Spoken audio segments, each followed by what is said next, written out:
Walong drug personality na dakip ng mga pulis sa anti-drug operation. Detalye na balita mula kay Jimmy Angay-Angay, Aris 32, maupay nga agad, Jimmy. 8 kataong naresto sa magkawalay na anti-illegal drug operations ng kapulisan sa Eastern Visayas.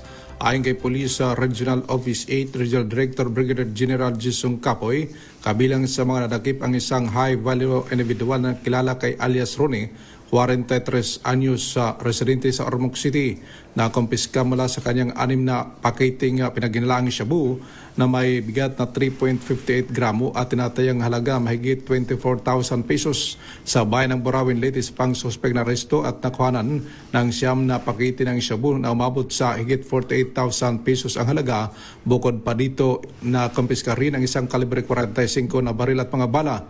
6 pang mga street level individuals ang nadakip ng kapulisan sa iba't ibang lugar na kabilang nasa Leyte, Tacloban City at Southern Leyte. Sa kabuuan na sa 37 pakete ng shabu ang nakumpiskan mga kapulisan na may bigat 25.50 gramo na may halaga 173,000 pesos at nasamsam ang mga nasamsam ng kapulisan. Nagpasalamat naman si General Capes sa mga operatiba at tiniyak ang patuloy na kampanya kontra illegal na droga para sa kaligtasan ng komunidad.